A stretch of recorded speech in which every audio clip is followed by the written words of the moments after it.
tanpa Tuhan pun manusia bisa hidup lolos dari masalah. Coba jawab pertanyaan saya ini. Lu iya atau tidak?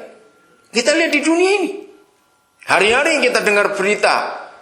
Entah masalah New Zealand, entah masalah Amerika, entah masalah Australia, masalah Indonesia, masalah Eropa, masalah negara mana saja. Masalah terus. Tapi mereka tetap ada.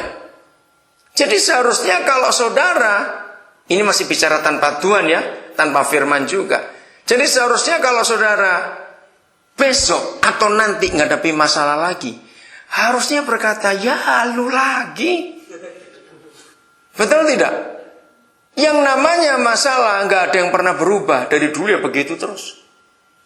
Yang jadi masalah adalah ketika masalah itu datang, kita permasalahkan. Coba renungkan kata-kata ini. Betul? Ketika masalah itu datang, kita permasalahkan. Jadi besar dia.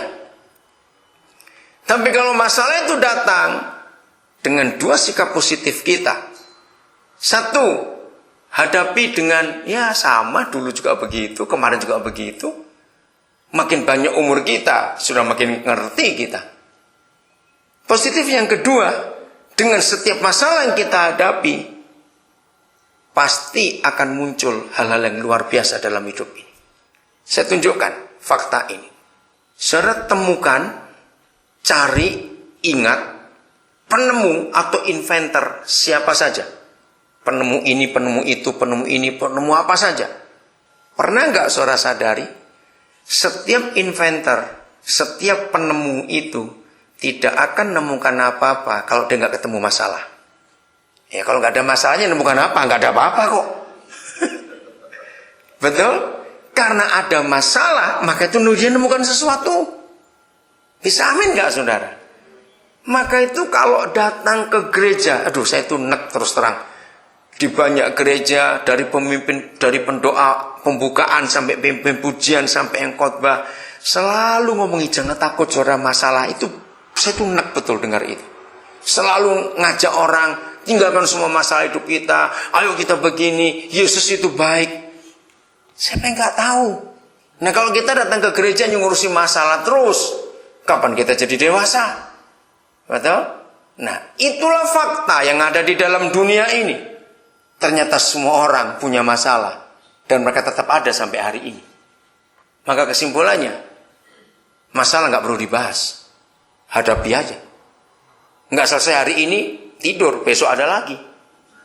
Jangan tidur dengan masalah, goblok. Loh benar, goblok sekali orang tidur dengan masalah itu. Nggak akan selesai besok. Besok kita hadapi lagi. Nah, apalagi setelah kita tahu ada janji seperti ini. Tuhan Yesus sudah ada di setiap masalah dari kehidupan kita. Dari anak bayi sampai orang tua. Tuhan Yesus sudah punya bagian, sudah pernah merasakan itu semua. Karena dia sudah pernah ambil bagian dalam hidup itu. Hebat bukan? Nah, ingat-ingat. Setiap kali masalah itu datang. Ya. Mungkin orang lain sudah bisa ingat, kalau diri sendiri sering lupa. Oke.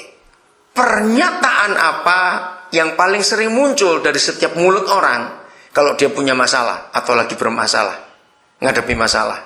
Ayo, kalimat apa yang sering kali muncul? Aduh, berat betul. Ini yang paling berat ini. Pernah ngomong gitu enggak? Loh, coba renungkan. Iya atau tidak? Karena setiap kali kita punya masalah, saudara, ternyata kalimat itu yang muncul. Nah kalau semuanya jadi yang ini paling berat ini. Jadi yang paling berat itu yang mana? Ayo, jadi yang paling berat itu yang mana? Kalau kita pakai hukum fisika, fisika berkata begini. Kalau semuanya itu sama berat, sebetulnya itu juga sama ringan.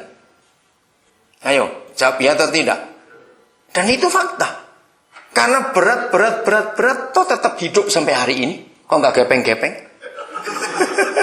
Ayo, kalau bilang berat sudah gepeng dong dari dulu. Ngerti, saudara kebenaran ini? Bayangkan, jadi yang tanpa Tuhan pun mereka tetap lolos dan ada sampai hari ini. Apalagi kita. Nah, setelah kita tahu semuanya itu, toh sampai terakhirnya pun Yesus berkata, hai maut di mana sengatmu? Sudah selesai, sudah kalah semua. Apalagi kita dengar kata it is finished, sudah selesai. Harusnya kita mulai sadar what's next. Betul tidak? Jangan cuma berputar-putar di bagian masalah itu saja. What next? Setelah ini apa?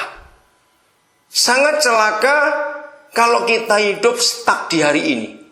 Karena hari ini masalahku paling berat. Bodoh betul bukan? Kok kita berhenti di hari ini? Sebab waktu berjalan terus. Besok ada, lusa juga ada, minggu depan ada, next month juga ada. Tapi orang itu adanya di hari ini terus. Ketinggalan dia sudah. Maka itu kalau kita hanya mikir diri sendiri saja, itu orang paling jahat di dunia. Karena dia nggak bisa mikir keadaan orang lain. Saudara pernah renungkan nggak? Ngapain sih Tuhan Yesus mau repot-repot nolongin bajingan-bajingan kayak kita begini nih? Jangan tersinggung saya bilang kita ini bajingan. Nah, betul nggak? Kita ini bajingan-bajingan loh saudara. Ngapain dia sibuk-sibuk ngurusin kita? Coba renungkan. Kalau toh dia nggak menyelamatkan kita, dia tetap Tuhan tidak? Tetap. Nggak akan berubah. Maka itu, ini kasih yang luar biasa. Kalau Tuhan kita hanya mementingkan diri sendiri, kita nggak akan jadi apa-apa. Pasal 2 Ibrani ayat 11. Ayat 11 sekarang. Pasal 2. Pelan-pelan ya kita melihat ini. For both he who sanctifies. Okay. Making man holy. Okay. Sebab ia yang menguduskan. Siapa ini yang menguduskan? Ayo, siapa? Tuhan Yesus jelas. Dan mereka yang dikuduskan. Siapa mereka yang dikuduskan? Jangan sebut kita dulu. Salah. Seluruh manusia di dunia. Karena dalam bahasa Indonesia itu ada 3 kata mereka yang berbeda semua merekanya itu. Ya, coba lihat pelan-pelan. Dalam bahasa Inggris nggak ada kata itu both, ya, oke. Dalam bahasa Indonesia ada 3 kata mereka, di mana mereka 3 beda semuanya. Ya, saya baca pelan-pelan. Sebab ia yang menguduskan, itu Yesus jelas, dan mereka yang dikuduskan. Mereka yang pertama ini bukan kita saja, tapi seluruh manusia di dunia. Ya, semuanya tanpa terkecuali. Mereka semua, nah ini mereka yang kedua. Siapa mereka yang kedua di kalimat mereka yang ini? Ayo baca baik-baik. Mereka kedua di dalam kalimat ini itu siapa? Mereka yang pertama itu seluruh manusia di dunia. Dan mereka semua berasal dari satu. Mereka ini siapa? Siapa? Israel? Enggak. Ya, jawabannya begini. Mereka yang kedua ini adalah Yesus dengan kita manusia. Coba pelan-pelan bacanya ya. Sebab ia yang menguduskan dan semua manusia yang dikuduskan. Yesus dan manusia, baru ada kata mereka semua. Nangkap nggak maksudnya ini saudara? Belum ya? Oke, pelan-pelan lagi baca. Karena kalau saudara belum dapat ini, sulit untuk mengenal kasih Yesus yang sesungguhnya. Sebab ia yang menguduskan dan mereka yang dikuduskan, mereka semua. Jadi merekanya termasuk Yesus nggak di mereka yang kedua itu? Iya. Berarti semua manusia di dunia dan Tuhan Yesus itu berasal dari yang satu. Satunya huruf besar. Ya. All have one father.